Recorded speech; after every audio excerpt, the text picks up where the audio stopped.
Hi, it's me again with Corel Draw Tips and Tricks. Somebody had a question about color mapping. I've only used color mapping like twice in 18 years. I know it has its purpose for some things, but this particular one would not be it.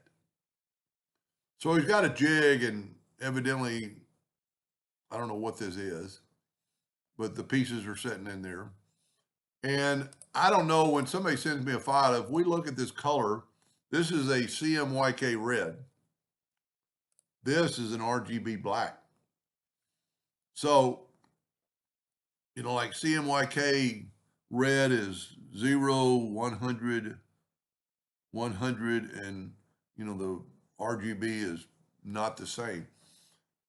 Instead of color mapping, I would go outside your page, and I'm thinking, I don't know if this is on metal and it's a fiber laser, but I would have to think it would be better to have RGB. And when I said that, it messed up his graphic, as evidently his template. Let's look at this one right here. It has no outline. None of them have an outline. So when I fill them in, so my only suggestion is to turn these into RGB, but you get that right there. And the only other way I know how to do it would be to left click, right click. And I'm just trying to get to the point where if you make them both the same, and we're going to fill it in with black, and of course you'd want to take away the hairlines after we do. And I mean, you don't probably have to do this for the one I'm making the video for, but what I'm going to show him once we have both of these black.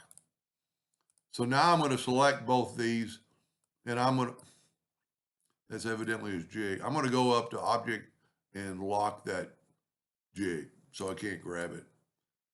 Now I'm going to take away the outline. And then that way it's just a fill. Then what I would do is get rid of this, or do it the same on both. I'm going to hold down the control button and get it approximately. I evidently didn't hit the control D. Okay, there we go. So he wants to run, and it's smart to do it this way, to run these two logos and then move over here and run these two logos. Unless you were doing 100 fixtures, all I would do is go right here and select these and print. I don't even know if I've never had a printer hooked up to this, but then run this as selected, and this is totally different. But on yours, you can run selectively. There's that other one. I'm going to get rid of it. So you can print this and then select this and print this. It'll be the same thing as color mapping. Okay, you do have to run it twice, but color mapping is going to run twice. It's going to run this, and then it's going to go run these two. The only difference is I'm telling the machine to just run two and two at a time. By the time, unless you were doing hundreds of these, by the time you do color mapping, and your color mapping, I wish I had a color mapping on this laptop. The colors have to match the colors in the color mapping. And I don't think black is one of the colors. So that's another problem. They've got to be, at least in RGB, they've got to be the blues and the reds and the yellows. I don't think black is a color mapping color. So I would do this.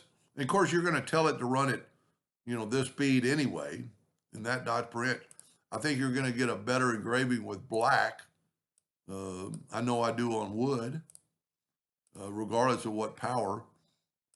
But just select these two and go up and hit selection. And then run those, and then move over here and select those two and run those. Doesn't take just a second. The only time difference is the lag.